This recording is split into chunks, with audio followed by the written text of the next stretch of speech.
नमस्कार दोस्तों, welcome to valuation. दोस्तों वैल्यूएशन में आज हम डिस्कस करने वाले हैं ईपीएस की मिनिमम पेंशन। दोस्तों मिनिमम पेंशन आज के जमाने में आपको गारंटी की जा रही है सिर्फ और सिर्फ 1000 रुपए। लेकिन लोगों की डिमांड है कि इस मिनिमम पेंशन को बढ़ाकर कर देना चाहिए 7500 रुपए प्लस डीए। और सिर्फ इतना ही नहीं, लोग चाहते हैं कि इस पेंशन के साथ साथ मेडिकल बेनिफिट्स भी दिए जाए, क्योंकि मैक्सिमम लोग जो रिटायर हो चुके हैं वो 60 प्लस हो चुके हैं और 60 प्लस के बाद में मेडिकल प्रॉब्लम्स बहुत आती है और इसीलिए कुछ मिनिमम मेडिकल फैसिलिटीज भी लोगों को दी जानी चाहिए। इस तरह से डिमांड की जा रही है और ये डिमांड का लीडरशिप कौन कर रहा है? इस डिमांड का लीडरशिप किया जा रहा है नेशनल एजुकेशन कमेटी, जो दिल्ली में बैठकर सालों से धरना दे रही है। अब दोस्तों मुद्दा यह है कि डिमांड तो की जा रही है, पर सरकार का इसके ऊपर रिस्पांस क्या है? अब इसी रिस्पांस को जानने के लिए आज मैं आपके सामने लाऊंगा कुछ ऑफिशियल डॉक्यूमेंट, जहां पर सरकार ने बहुत अपना क्लियर स्टांस यहां पर बताया है। 15 दिसंबर 2025 को श्री राजेश रंजन, जो कि पप्पू यादव के नाम से भी जाने जाते हैं और वो बिहार के पूर्णिया सीट से मेंबर ऑफ पार्लियामेंट है, तो दोस्तों राजेश रंजन जी ने एक अनस्टार्ड क्वेश्चंस की लिस्ट पार्लियामेंट को दी थी, जिसके बेसिस पर मिनिस्टर को रिप्लाई करना होता है। अब यहां पर मिनिस्टर कौन होगा? Ministry of labour and employment, क्योंकि ईपीएस जो है ये ministry of labour and employment के अंडर आती है और इसीलिए ये जो सवाल का आंसर देना है ये किसी ना किसी मिनिस्टर को या जूनियर मिनिस्टर को आके देना है। और दोस्तों ये सवाल का आंसर सरकार ने दिया है, तो उन्हीं सवालों को देखेंगे, उनके आंसरों को देखेंगे, फिर उससे हम क्या समझ सकते हैं और उसके ऊपर क्या बातचीत की जा सकती है, क्या डिस्कशन किया जा सकता है, आज इस वीडियो में देखेंगे। तो दोस्तों आज के इस वीडियो को आखिरी तक जरूर देखिएगा, क्योंकि ये वीडियो हर उस ईपीएस पेंशनर को एप्लीकेबल हो जाता है जो ये उम्मीद लेके बैठा हुआ है कि मिनिमम पेंशन को बढ़ाकर कर दिया जाएगा 7500 प्लस डीए। तो चलिए दोस्तों शुरू करते हैं आज का ये वीडियो।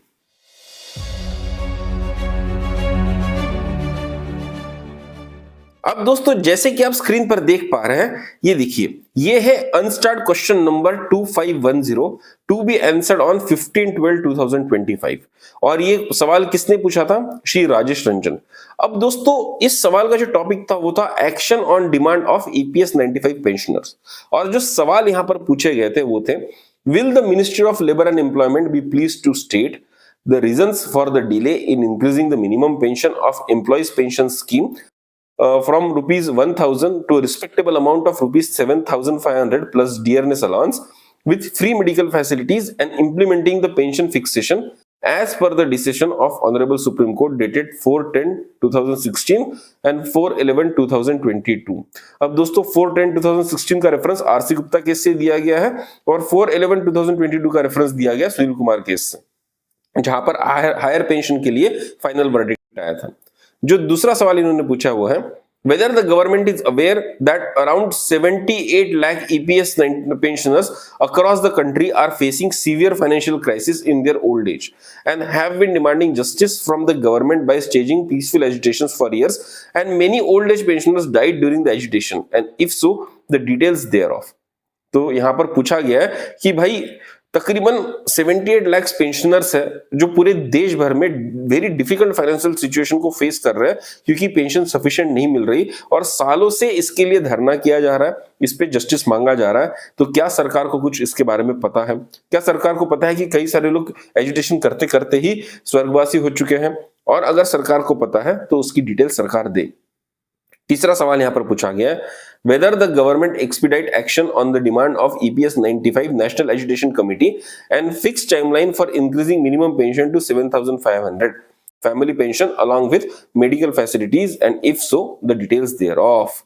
तो सरकार जो यहाँ पर एमपी ने क्वेश्चन पूछा है वो ये है कि क्या जो नेशनल एजुकेशन कमेटी डिमांड कर रही है उसका जो डिमांड है उसके ऊपर सरकार कुछ फास्ट एक्शन लेने की बात कर रही है और मिनिमम पेंशन को 7500 बढ़ाने की बात चल रही है या नहीं चल रही है। अब दोस्तों ये जो सवाल यहां पर पूछा गया है ये अनस्टार्ड सवाल है। जब पार्लियामेंट में सवाल पूछे जाते हैं तो दो तरह के पूछे जाते हैं, एक होता है स्टार्ट सवाल, दूसरा होता है अनस्टार्ट सवाल। जो स्टार्ट सवाल होता है वो ओरली पूछा जाता है या राइटिंग में पूछा जरूर जाता है, लेकिन इसका जो आंसर मिनिस्टर को देना होता है वो देना होता है ओरल फॉर्मेट में और इसके फिर सप्लीमेंट्री क्वेश्चंस भी पूछे जा सकते हैं। मतलब कि जो भी आंसर मिनिस्टर ने दिया उससे अगर जो सवाल पूछने वाला है वो खुश नहीं है तो आगे जाके और काउंटर सवाल पूछ सकता है। लेकिन अनस्टार्ड सवाल क्या होते हैं दोस्तों कि राइटिंग में क्वेश्चन पूछे जाता है और उसका आंसर भी राइटिंग में दिया जाता है और इसमें सप्लीमेंट्री क्वेश्चंस अलाउड नहीं होते। तो यहाँ जो भी आंसर सरकार देगी उसके ऊपर जाके और सवाल नहीं पूछे जा सकते। अगर पूछने तो आपको अलग से एक और क्वेश्चन की लिस्ट देनी पड़ेगी जो आप सरकार को अलग से पूछ सकते हो। तो आइए देखते हैं कि यहां पर मिनिस्टर ने क्या आंसर दिया। अब यहां पर जो मिनिस्टर है सुश्री शोभा करंडलाजे, इन्होंने आंसर दिया है और पूरे तीनों सवालों का मिलके एक साथ आंसर दिया है। ये कहते हैं the EPS 1995 is a defined contribution defined benefit social security scheme. The corpus of employees pension fund is made up of first contribution by employer at 8.33% of wages and contribution from central government through budgetary support at 1.16% of wages up to an amount of 15,000 per month. All benefits under the scheme are paid out of such accumulation. The fund is valued annually as mandated under paragraph 32 of EPS 1995 and as per the valuation of the fund as on 31/3/2019 there is an actuarial deficit. तो दोस्तों यहां पर सरकार कह रही है कि EPS जो है वो डिफाइंड कंट्रीब्यूशन और डिफाइंड बेनिफिट स्कीम है। आपसे डिफाइंड तरीके से कंट्रीब्यूशन लिया जाएगा और आपको फिक्स्ड बेनिफिट आपको दिया जाएगा। और ये कहां से आता है? जो एम्प्लॉयर कंट्रीब्यूशन पीएफ में जाता है उसका 8.33% निकालकर ईपीएस में डाल दिया जाता है। उसके अलावा सरकार 1.16% का भी कंट्रीब्यूशन देती है, पर वो देती है सिर्फ और सिर्फ सीलिंग ऑफ 15,000 रुपीज के ऊपर और वो भी फंड में जाता है। इन सब फंड से जो फंड एक्यूमुलेट होता है उसको इन्वेस्ट करके फाइनली कुछ पैसा कमाया जाता है और उस पैसे को पेंशन के फॉर्म में दिया जाता है। और जो फंड बनता है उसका हर साल ईपीएस 1995 एक्ट के तहत एक मैंडेशन है कि भाई हर साल उसका एक वैल्यूएशन करना होता है। कुछ एक्चुअरीज को अपॉइंट किया जाता है और उसका वैल्यूएशन किया जाता है और जो एक्चुअल वैल्यूएशन आता है उसके बेसिस पर ही डिसाइड किया जाता है कि फंड में पैसा ज्यादा है या कम है। और 31/3/2019 की अगर बात करें तो उस डेट के हिसाब से फंड में एक्चुअल डेफिसिट है, मतलब कि फंड में पैसा ऑलरेडी कम है तो बढ़ाकर कहां से देंगे। चलिए देखते हैं आगे क्या बोलते हैं। However, the government is providing a minimum pension of ₹1,000 per month to the pensioner under EPS 1995 by providing budgetary support, which is in addition to the budgetary support of 1.16% of wages provided annually towards EPS to EPFO. Further, a high empowered monitoring committee considered the issue of dearness allowance under EPS 1995 and recommended inter alia that linking the pension admissible under EPS 95 with cost of living index is not feasible in the view of actuarial position of the fund. दोस्तों सरकार यहां पर कह रही है कि minimum pension already 1,000 रुपए की दी जा रही है और ये जो मिनिमम पेंशन दी जा रही है इसके लिए चाहिए बजटरी सपोर्ट। और ये बजटरी सपोर्ट वो जो 1.16% सरकार दे रही है उसके ऊपर जाकर यहां पर सरकार दे रही है, ऐसा इनका कहना है। इसी के साथ साथ एक हाई एम्पावर्ड कमिटी बनाई गई थी जिसने इस सवाल को बहुत डिटेल में स्टडी किया है और उन्होंने बताया है कि मिनिमम पेंशन को कॉस्ट ऑफ लिविंग के साथ में नहीं जोड़ा जा सकता क्योंकि फंड की वैसी हालत नहीं है। अब कॉस्ट ऑफ लिविंग का मतलब होता है डियरनेस अलाउंस। अगर डियरनेस अलाउंस के साथ नहीं जोड़ा जा सकता तो ये गवर्नमेंट का यहाँ पर स्टांस है। आगे सरकार कहती है EPFO has taken action to implement the directions contained in the Honorable Supreme Court judgment dated 4/11/2022 in a time-bound manner. An online facility was provided and a total of 17.49 lakh applications for validation of joint options were successfully submitted by pensioners members till last date, that is 11/7/2023, out of which around 15.24 lakh applications were forwarded by employers to EPFO till last date, that is 31/1/2025, and as on 24/11/2025, nearly 99% of applications received in EPFO have been processed. अब दोस्तों जो supreme court judgement की बात की थी RC Gupta की और सुनील कुमार की, तो यहां पर मिनिस्टर क्लियर कहते हैं कि भाई हमने उसके ऊपर एक्शन ले लिया। हमने एक विंडो ओपन किया था जहां पर जॉइंट ऑप्शन फॉर्म लोगों ने भरे। जॉइंट ऑप्शन फॉर्म भरने के बाद में तकरीबन 17.49 लाख जो एप्लीकेशन थे, 17.5 लाख एप्लीकेशन ईपीएफओ के पास आए। उसमें से तकरीबन 15.5 लाख एप्लीकेशन एम्प्लॉयर ने फॉरवर्ड किए और उसमें से 24 नवंबर 2025 तक ईपीएफओ ने 99% एप्लीकेशन प्रोसेस कर दिए हैं, ऐसा सरकार का कहना है और ये सरकार ने आंसर दिया है राइटिंग में। अब दोस्तों सरकार ने जो जवाब दिया इसका थोड़ा सा एनालिसिस करते हैं। पहली बात, सरकार ने क्लियरली बोल दिया 1,000 रुपए से बढ़ के कुछ भी नहीं मिलने वाला। कॉस्ट ऑफ लिविंग के साथ तो हम बिल्कुल भी एसोसिएट नहीं करने वाले, मेडिकल बेनिफिट्स तो भूल जाओ। और ये हम क्यों नहीं कर पा रहे, उसके 2-3 रीजन उन्होंने दिए। पहला जो रीजन ये बोला है कि सरकार ओवर एंड अबव 1.16% जाकर बजटरी सपोर्ट देती है, इसलिए मिनिमम पेंशन दी जा रहे हैं। इस सवाल को एक्चुअली और खींचने की जरूरत है। इसके लिए एक्चुअली ऐसा सवाल चाहिए जिसके ऊपर सप्लीमेंट्री क्वेश्चंस पूछे जा सके। It should be a starred question. अगर आप अनस्टार्ड क्वेश्चन पूछते रहेंगे तो इसका आंसर सप्लीमेंट्री में कभी भी आपको मिलेगा नहीं, क्योंकि ईपीएस का जो एक्ट है, जब उसमें अमेंडमेंट किया गया था, बहुत क्लियर लिखा गया कि सरकार को जब 1000 रुपए की मिनिमम पेंशन देनी थी तो उसके लिए जो बजटरी सपोर्ट सरकार दे रही है वो 1.16% से दे रही है। और सरकार अगर ओवर एंड अबाउ जाके यहाँ पर और कुछ कंट्रीब्यूशन कर रही है तो वो कितना कर रही है ये पूछने की बहुत जरूरत है, क्योंकि जहां तक हमको पता है कोई भी एक्स्ट्रा कंट्रीब्यूशन नहीं हो रहा है ओवर एंड अबाउ दैट 1.16%, और उसी से 1000 रुपए की जो मिनिमम पेंशन दी जा रही है वो मैनेज की जा रही है। जो दूसरा सवाल यहां पर उठता है कि ईपीएस एक्ट मैंडेट करता है हर साल फंड का वैल्यूएशन करना। जो ईपीएस का फंड होता है उसका हर साल वैल्यूएशन होना चाहिए और उसके बाद ये डिसाइड किया जा सकता है कि वो फंड प्लस में है या वो फंड माइनस में है। इस सवाल का आंसर देते हुए मिनिस्टर ने कहा है कि साल 2019 में, मतलब कि 31 मार्च 2019 में फंड एक्चुअल डेफिसिट में है, इसलिए हम मिनिमम पेंशन को नहीं बढ़ा सकते। तो भाई अगर आपको हर साल फंड का वैल्यूएशन करना मैंडेटेड है तो फिर लास्ट 6 साल से आप क्या कर रहे थे? अगर 2019 के फिगर्स पे हमको बात करनी है तो 2025 में सवाल पूछना ही क्यों है? फिर तो 2019 में जो आंसर दिया था उसी पे हम शांत रह जाएंगे। भाई 2019 के बाद भी तो फंड का वैल्यूएशन हुआ होगा, वो फिगर क्यों नहीं दिया जाता? सरकार उस फिगर को क्यों दबा कर रख रही है? ये सवाल हमको पूछना जरूरी है। क्या 2019 के बाद वो फंड प्रॉफिटेबल हो गया था? क्या वो फंड का अगर फिगर बता दिया जाएगा तो शायद मिनिमम पेंशन उठाने का जो दावा लोगों का है वो और मजबूत हो जाएगा। इसलिए सरकार 2025 का फंड का वैल्यूएशन नहीं बता रही। चलो 2025 का नहीं बता रही, 22 का बता दो, 23 का बता दो, 24 का बता दो, वो वैल्यूएशन क्यों नहीं बताया जा रहा है? जब भी ये सवाल उठता है तो हमेशा एक्चुअल वैल्यूएशन बताया जाता है साल 2019 का। तो भाई ऐसा क्या हुआ साल 2019 के बाद में जिसके बाद में फंड का या तो वैल्यूएशन नहीं किया गया और वैल्यूएशन किया गया तो उसको बताया नहीं जा रहा? क्योंकि जैसे ही अगर किसी भी साल में वो फंड प्लस में आ गया होगा और अगर वो फंड पॉजिटिव रिटर्न्स दिखा रहा है तो फिर लोग बोलने लगेंगे कि भाई ईपीएस जो है एक वेलफेयर स्कीम है, ये कोई प्रॉफिट मेकिंग स्कीम तो है नहीं। और अगर फंड प्लस में आ गया तो फंड सरकार अपने पास रख नहीं सकती, उसको वेलफेयर तौर पर बांटना चाहिए।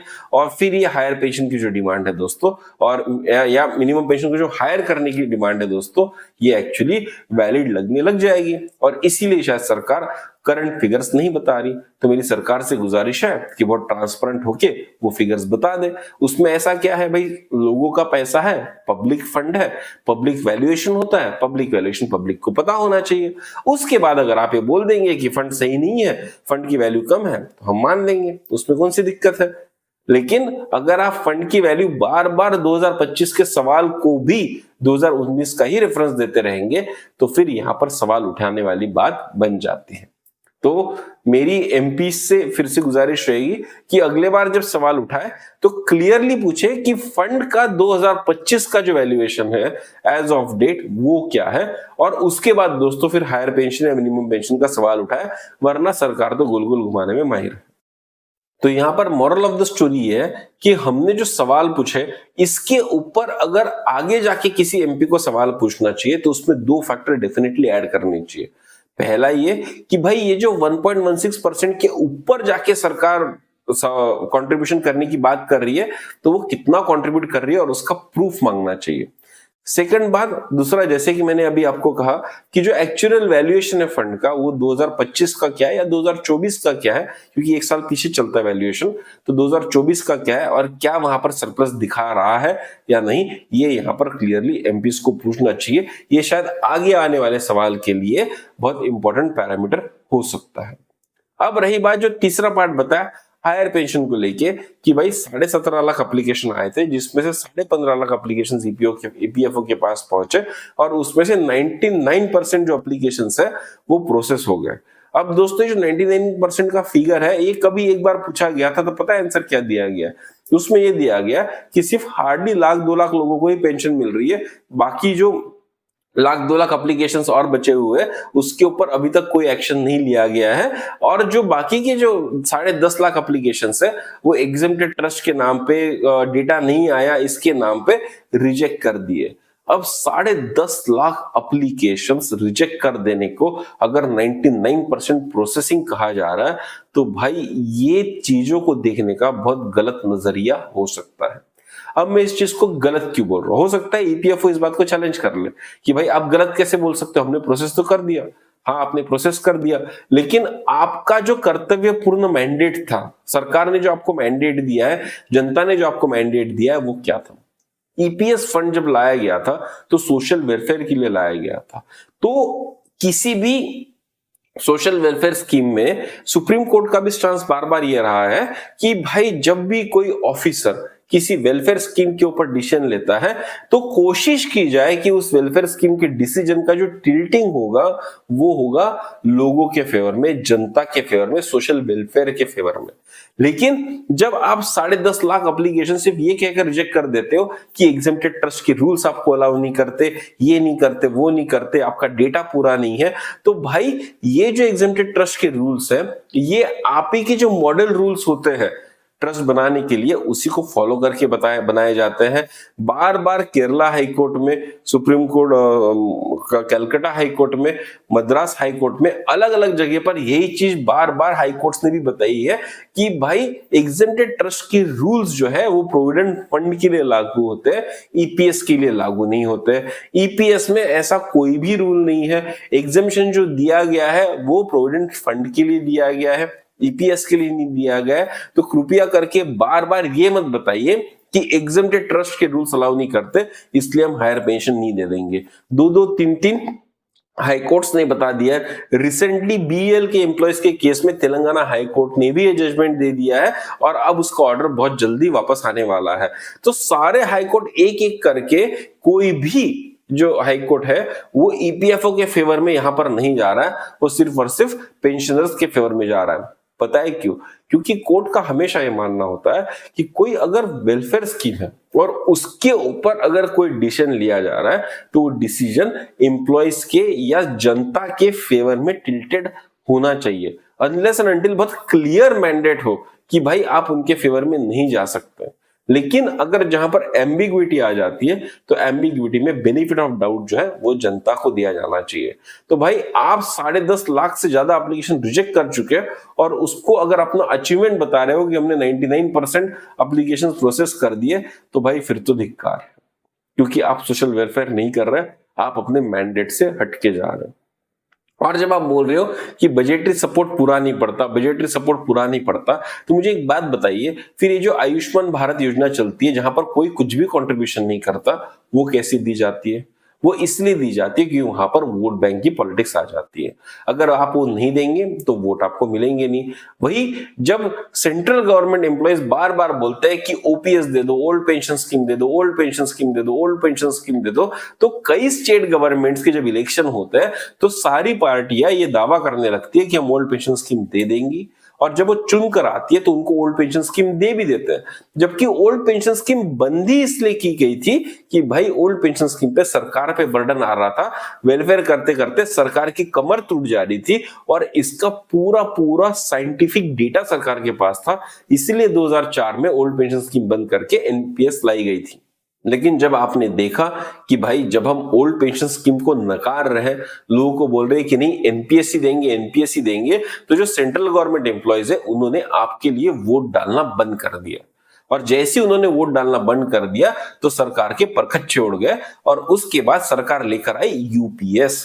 यूपीएस वो स्कीम है दोस्तों जहां पर लास्ट के जो 12 महीने का एवरेज होता है सैलरी का, वहां पर लोगों को 50% उसका जो सैलरी होगा एक साल का एवरेज, उसका 50% दोस्तों पेंशन दिया जाता। समझ लीजिए किसी का साल भरे का एवरेज अगर 1 लाख रुपए आ गया तो उसको 50,000 रुपए पेंशन गारंटी की जाती है, उसको डीए भी दिया जाता है, उसको मेडिकल फैसिलिटी भी दी जाती है। और पता है दोस्तों ये क्यों हुआ? क्योंकि वोट बैंक पॉलिटिक्स की बात आ जाती है। क्योंकि सेंट्रल गवर्नमेंट एम्प्लॉयज लाखों करोड़ों सेंट्रल गवर्नमेंट एम्प्लॉयज इस देश में है, और अगर वो चाहे तो सरकार की नींव हिला सकते हैं, वो चाहे तो एडमिनिस्ट्रेटिव इनएफिशिएंसी सिस्टम में ला सकता है। और इसी बात से डर के, इसी बात से प्रेशर को लेके फाइनली उनको यूपीएस दे दिया गया। ओपीएस तो नहीं दिया, पर यूपीएस बहुत उसके नजदीक आ गया। जितना एनपीएस के खिलाफ लोग थे, उतना खिलाफ लोग यूपीएस के नहीं है, और उनको यहां पर अपीज किया गया है, उनका अपीजमेंट यहां पर किया गया है। और ये बात बोलने में मुझे कुछ भी शर्म नहीं आ रही, क्योंकि ये फैक्ट है।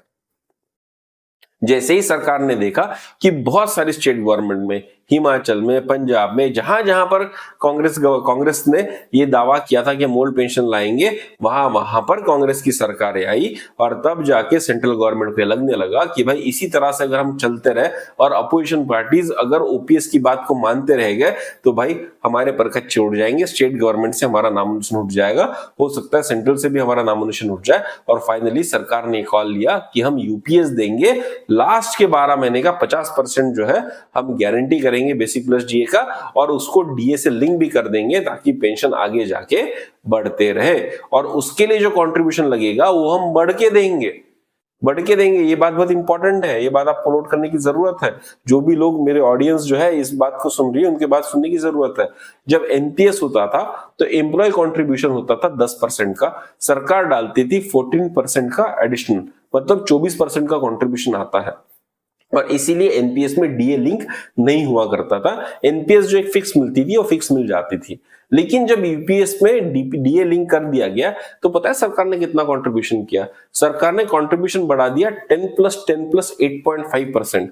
मतलब ये जो 8.5% है, ये सरकार एडिशनल डालती है। अगर एनपीएस से कंपेयर करूं तो एनपीएस में 24% का टोटल कंट्रीब्यूशन आता था एम्प्लॉयर सरकार का मिलके, लेकिन यूपीएस में 28.5% का कंट्रीब्यूशन आता है। तो ये जो 4.5% का कंट्रीब्यूशन बढ़ा, ये पता है किसके लिए बढ़ा? उस पेंशन को डीए लिंक करने के लिए बढ़ा। मतलब अगर सरकार वेलफेयर करना चाहे तो सरकार एक्चुअली एडिशनल कंट्रीब्यूशन दे सकती है, और सरकार के फंड पे तब कोई बर्डन नहीं बढ़ता। लेकिन जब ईपीएस पेंशनर्स, जिन्होंने देश भर नेशन बिल्डिंग में वर्क किया है, इकोनॉमी को बढ़ाने में वर्क किया है, जो प्राइवेट कंपनीज में काम करते हैं, जो खुद का कंट्रीब्यूशन खुद देने को तैयार है, जब उनकी पेंशन बढ़ाने की बात आती है तो सरकार के पास फंड खत्म हो जाता है। तो ये जो दोगलापन है, ये बाहर लाने की जरूरत है, और इसके ऊपर विचार करने की जरूरत है कि भाई अगर फंड कंट्रीब्यूट करने की जरूरत है सरकार को, तो करे ना। एक सोशल वेलफेयर मांग रहे, कोई खैरात नहीं मांग रहे। लोगों ने 30-30, 35-35 साल देश की सेवा की है, इकोनॉमी में कंट्रीब्यूट किया है, और उसके बाद एक डिमांड कर रहे हैं कि भाई 7,500 कर दो, डीए दे दो, कुछ तो कर दो। जिन लोगों को 1,000 रुपए पेंशन आती है, आपको लगता है आज की इस महंगाई में 1,000 रुपए में कुछ होगा? 1,000 रुपए में अगर वो बंदा राशन से खाना नहीं लेता है, अगर थोड़ी भी डिग्निटी मेंटेन करने की बात करता है, तो 1,000 रुपए में एक महीने का चावल नहीं आता उसके घर में, और आप उसको 1,000 रुपए की पेंशन गारंटी कर रहे हो। क्यों कर रहे हो? मत करो, भी बंद कर दो। क्यों दे रहे हो? जब कंट्रीब्यूट नहीं करना है तो 1.16% भी क्यों कर रहे हो? वो भी रोक लो। और दोस्तों, यहां पर सिर्फ सरकार की गलती नहीं है, गलती हमारे उन लीडर्स की भी है जो गलत तरह से डिमांड को आगे रख रहे हैं। आपको ये बात पता चलनी चाहिए कि किसी भी निगोसिएशन में जब तक दोनों पार्टीज विन नहीं हो सकती, तब तक कोई आउटकम नहीं आ सकता। अगर सरकार 7,500 दे देती है तो सरकार हार जाती है, और अगर 7,500 से कम पेंशन आती है तो जो नेशनल एजुकेशन कमेटी है वो हार जाती है। और ये एक ऐसा कॉन्ड्रम है जहां पर अगर कोई भी पेंशन जो 1,000 रुपए से ज्यादा हो और 7,500 और डीए से कम हो, तो दोस्तों यहां पर कोई ना कोई एक पार्टी जरूर हारेगी। इनफैक्ट अगर सरकार समझ लीजिए बीच का एक फिगर 3,000 या 4,000 का डिसाइड कर लेती है, तो सरकार को क्रेडिट भी नहीं मिलेगा कि उन्होंने पेंशन बढ़ाई है, उनको धिक्कारा ही जाएगा कि उन्होंने 7,500 नहीं बढ़ाई। और जो नेशनल एजुकेशन कमेटी बैठी हुई है, इनको भी कुछ बेनिफिट नहीं मिलेगा, इनको भी वो तारीफ नहीं मिलेगी कि इनका एजुकेशन सक्सेसफुल हो गया। तो अगर आप 7,500 का डिमांड लेके बैठ गए हो, तो इसके ऊपर कभी भी कोई भी सोल्यूशन नहीं आने वाला, विच इज हाईली इम्प्रैक्टिकल। बहुत लोग बोल रहे होंगे कि भाई आप तो कमेटी के अगेंस्ट जा रहे हो, आप तो बोल रहे हो भाई मैं किसी कमेटी का मेंबर नहीं हूं। पहली बात, मैं बहुत प्रैक्टिकल बात करता हूं, जो चीज मुझे सही लगती है वो मैं बात करता हूं, लोगों को पसंद आए तो ठीक, पसंद नहीं आए तो ठीक। लेकिन अगर आप 7,500 का डिमांड लेके बैठे तो सरकार आपकी डिमांड नहीं मान सकती। ना मैं सरकार के फेवर में बात कर रहा हूं, ना मैं सरकार के अपोज में बात कर रहा हूं, ना मैं एनजीएससी के फेवर में बात कर रहा हूं, ना मैं एनजीएससी के अपोज में बात कर रहा हूं। मैं यहां पर लॉजिक के साथ रहकर बात कर रहा हूं। आप देखिए जितनी भी वेलफेयर स्कीम सरकार देती है, अगर आप लाडली बहन योजना देख लीजिए तो तकरीबन 2,500 से 3,000 रुपए महीना दिया जाता है। अगर आप अटल पेंशन योजना देख ले तो तकरीबन 3,000 रुपए पेंशन वहां पर गारंटी की जाती है। अगर आप विडो पेंशन योजना देख लीजिए या जो विकलांगों को पेंशन योजना मिलती है, अगर आप वो देख ले तो उसका रफ फिगर 3,000 रुपए का होता है। तो अगर national education committee 7,500 plus DA ना मांगते हुए अगर 3,000 या 3,500 या 4,000 की पेंशन मांगती तो शायद सरकार एक कदम आगे आके आपको वो पेंशन दे भी देती। लेकिन आपने इतना बड़ा फिगर मांग लिया जो सरकार शायद नहीं दे सकती, क्योंकि आपको सरकार का ये पॉइंट भी मानने की जरूरत है कि ईपीएस जो है ये फिक्स कंट्रीब्यूशन और फिक्स बेनिफिट स्कीम है।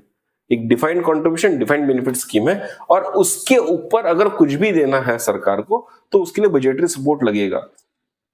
और दोस्तों अगर आप ईपीएस की बात करें तो करोड़ों मेंबर्स ईपीएस के मेंबर्स हैं। अगर आप सिर्फ पेंशनर्स की बात करें तो वो तकरीबन 78 लाख पेंशनर्स यहां पर इस देश में है। अगर 1,000 रुपए बढ़ाने की बात करेंगे आप तो भी कम से कम 780 करोड़ का यहां पर प्रोविजन बढ़ाना पड़ता है। अगर आप 1,000 से बढ़ाकर 7,500 की बात करेंगे तो दोस्तों कम से कम 5,000 से 6,000 करोड़ का सालाना सरकार को कंट्रीब्यूशन यहां पर बढ़ाना पड़ेगा, जो कोई भी सरकार उस वर्क के लिए नहीं करेगी जो उनका फिक्स्ड वोट बैंक नहीं है, जो उनके एडमिनिस्ट्रेटिव एफिशिएंसी को हर्ट नहीं करता। अब देखिए लाडली बहन योजना पता है क्यों दी जाती है? क्योंकि औरतें जो है एक बहुत बड़ा वोटिंग क्लास है जो बहुत डेडिकेटेडली डिसाइसिवली वोट करती है। आजकल की औरत तो इतना सोच समझ के वोट करती है कि उसके फायदा का क्या है और तभी सरकार को वोट देती है। तो उनको अपीज करना सरकार के फायदे का होता है। अगर आप माइनॉरिटी पेंशन्स की बात करेंगे तो माइनॉरिटी को अपीज करना सरकार के फायदे की बात होती है। अगर आप गवर्नमेंट एम्प्लॉयज को देखेंगे तो गवर्नमेंट एम्प्लॉयज जो है एफिशिएंसी लाते हैं सिस्टम में। अगर वो इनएफिशिएंट हो जाए तो धीरे धीरे पब्लिक के बीच में आक्रोश फैलने लगता है कि सरकारी सर्विसेज सही नहीं चल रही है और फिर वहां पर एक निगेटिव इंपैक्ट आता है।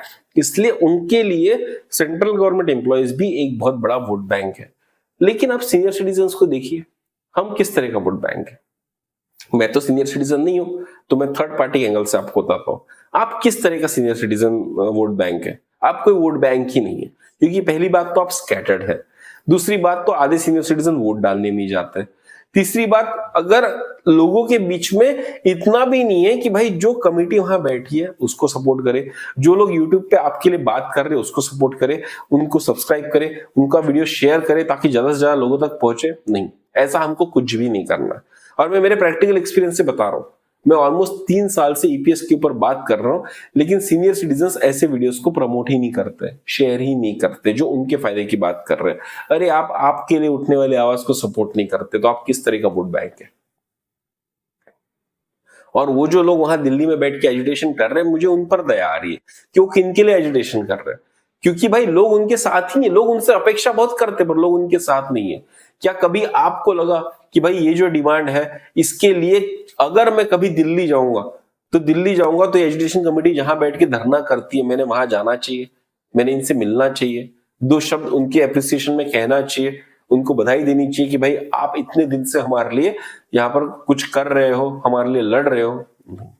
हम घर बैठ के यूट्यूब पे या टीवी पे इस न्यूज की राह देख रहे हैं कि कब पेंशन 7,500 से बढ़ के आगे बढ़ जाएगी और हम सबको फायदा होगा। फायदा हर किसी को चाहिए, किसी को भी फाइट में कंट्रीब्यूट नहीं करना है, किसी को भी फाइट में जोड़ना नहीं है, किसी को फाइट को सोशल मीडिया पे सपोर्ट भी नहीं करना। ये जो फाइट चल रही है जो मैं आपके सामने कर रहा हूँ, किस लिए कर रहा हूँ? मैं सरकार की खामियां निकाल के बता रहा हूँ। देखिए मैं किसी का अपोजिशन नहीं करता हूँ, मैं किसी का सपोर्ट भी नहीं करता हूँ, मैं लॉजिक की बात करता हूँ। सरकार ने आंसर दिया कि 2019 का डेटा ले रहे, मैं पूछ रहा हूँ 2019 का डेटा क्यों ले रहे हो, 2025 का डेटा लो। सरकार बोल रही है कि हम एक्स्ट्रा कंट्रीब्यूशन करते, तो हम पूछ रहे भाई क्यों कर रहे हो, दिखाओ, अगर कर भी रहे हो तो दिखाओ, और जब कर ही रहे तो थोड़ा और ज्यादा कर दो, पेंशन को बढ़ा के 3,000 की कर दो। तो भाई यहां पर सरकार को कुछ काम करने की जरूरत है। सीनियर सिटीजन्स को अपना वोट बैंक पक्का करने की जरूरत है कि सरकार की नजर में आए कि भाई ये वोट बैंक मैटर करता है, तब कहां जाके आपको बेनिफिट मिलेगा। और तीसरा जो नेशनल एजुकेशन कमेटी है, इनको अपनी डिमांड कम करने की जरूरत है। 7,500 नहीं मिलने वाला, ये अभी फिक्स हो चुका है। अगर आप चाहते हैं कि सच में कुछ बेनिफिट हो तो आपको 3,000 या 4,000 की पेंशन डिमांड करनी चाहिए। डीएवीएस सब भूल जाओ, कुछ नहीं मिलने वाला है। और अगर कोई बोल रहा है कि मैं ये नंबर दिलाऊंगा 7,500 प्लस जे प्लस बेनिफिट, तो वो सीनियर सिटीजन्स को बेवकूफ बना रहा है। ये उनकी जिंदगी में तो पॉसिबल नहीं है, ऐसा मुझे क्लियरली लगता है। ये मेरा पर्सनल ओपिनियन है और बहुत लॉजिकल ओपिनियन है। आप वो डिमांड कीजिए जो इन जनरल लोगों को बांटा जा रहा है। आप औरतों को जो डिमांड जो बेनिफिट बांट रहे हो, आप सीनियर सिटीजन्स को भी वही बेनिफिट दीजिए। आप जो विकलांगों को दे रहे हो, आप वही सीनियर सिटीजन्स को बेनिफिट दीजिए। आप जो अटल पेंशन योजना में दे रहे हो, वही बेनिफिट सीनियर सिटीजन को दे दीजिए। तो 3,000 रुपए का पेंशन आ जाएगा, ऐसा मुझे लगता है। और सरकार को भी थोड़ा सा बर्डन कम होगा, क्योंकि अगर आप 78 लाख पेंशनर्स की बात करेंगे तो 78 लाख पेंशनर्स में तकरीबन 20 से 25 लाख पेंशनर ऐसे होंगे जो ऑलरेडी 3,000 को क्रॉस कर चुके होंगे। और जो लोग 3,000 से ऊपर क्रॉस कर चुके हैं, मैं ये मानता हूं कि उनकी सैलरीज, जब वो सर्विस में थे, उनकी सैलरीज भी अच्छी खासी थी। क्योंकि जो पेंशन का जो फॉर्मूला है उसके हिसाब से किसी व्यक्ति की अगर 3,000 से ज्यादा की पेंशन आज के रेट में बन रही है, तो वो कम से कम 50 से 60,000 रुपए की फाइनल सैलरी पर ही रिटायर हुआ है, तभी उसकी पेंशन बन सकती है, वरना उसकी पेंशन नहीं बन सकती। तो आइडियली स्पीकिंग उनको उतनी सपोर्ट की जरूरत नहीं है। लेकिन जिनकी भी 3,000 से नीचे की पेंशन बन रही है या जिनकी 1,000 रुपए पेंशन बन रही है, वो लोग हैं जो 10-10 हजार या 15-15 हजार रुपए की बेसिक पर रिटायर हुए थे, उससे ज्यादा की बेसिक पर रिटायर नहीं हुए थे। तो भाई उन लोगों ने जिंदगी भर भी कोई खास पैसा नहीं कमाया, उन लोगों के पास जिंदगी भर का एक्यूमुलेशन भी बहुत खास नहीं है। तो उन लोगों को एक्चुअली सपोर्ट की जरूरत है। और उनके लिए अगर 1,000 रुपए से पेंशन बढ़ के 3,000 रुपए हो जाए तो उनको शायद थोड़ा बहुत फायदा होगा। तो ये एनएसी को सुनने की जरूरत है। मेरे ये पर्सनल व्यूज है और मैं चाहता हूं कि एनएसी इसके ऊपर सोचे। बस लोगों को बेवकूफ ना बनाते रहे कि 7,500 आ जाएगा, 7,500 आ जाएगा। अरे झूठी उम्मीद देना बंद करो, सही सही उम्मीद दो, सही सही उसके ऊपर कार्रवाई करो तो आएगा। क्योंकि जैसे आप 3,000 की डिमांड करेंगे, मुझे पूरा भरोसा सरकार मान लेगी, क्योंकि सरकार के पास कोई लॉजिक नहीं बचेगा इसको रिफ्यूट करने का। जैसे मैंने बताया, ऑलरेडी योजनाएं दी जा रही है 3,000 रुपए की, सरकार दे देगी। और ये विन विन सिचुएशन होगी सरकार के लिए भी कि भाई एनएसी गई, 3,000 का डिमांड किया और 3,000 पास हो गया। तो एनएसी भी कह सकते कि हम जीत गए, सरकार भी कह सकती कि देखो हमने कितना अच्छा काम किया। लेकिन 7,500 का फिगर तो कभी आने नहीं वाला। और सरकार उससे कम कुछ भी अगर दे देगी तो ना एनएसी खुश होगी, ना सरकार को कुछ क्रेडिट मिलेगा। और सरकार बिना क्रेडिट के कुछ भी नहीं करेगी। जब तक पेपर में हेडलाइन नहीं बनती तब तक सरकार कोई काम नहीं करती। ये बात आपको समझने की जरूरत है। It is a media game, it is a popularity game. और सीनियर सिटीजन्स है, मैं उनसे गुजारिश करूंगा कि कभी अगर आप दिल्ली घूमने जाओ तो भाई नेशनल एजुकेशन कमेटी जहां पर धरना करती है वहां पर जाके 5 मिनट आप भी उनके साथ बैठिए, अपना जिंदगी का 5 मिनट वहां पर कंट्रीब्यूट कीजिए। क्योंकि सिर्फ हक मांगने से नहीं होता, हक मांगने की लड़ाई में पार्टिसिपेट भी करना होता है। अगर वहां नहीं जा पा रहे तो बहुत कम यूट्यूबर है जो ईपीएस पेंशनर्स के लिए कुछ वीडियो बनाते हैं, उसमें से एक मैं हूं और मुझे लगता है शायद मैं अकेला ही हूं। तो भाई अगर आपको चाहिए कि ऐसी आवाजें उठते रहे तो भाई इस YouTube चैनल को सब्सक्राइब कीजिए, ऐसे वीडियोस को शेयर कीजिए, इस वीडियो के साथ एंगेज हुई है। कमेंट में बताइए कि आप क्या सुनना चाहते हैं, आपका मत क्या है। तभी दोस्तों हम इस लड़ाई में कुछ तो कंट्रीब्यूट दे पाएंगे। अगर आपको ये कुछ भी नहीं करना तो फिर चुपचाप सो जाइए। मत कीजिए अपेक्षा सरकार से कि सरकार कुछ कीजिए, मत कीजिए अपेक्षा कि नेशनल एजुकेशन कमेटी कुछ कीजिए।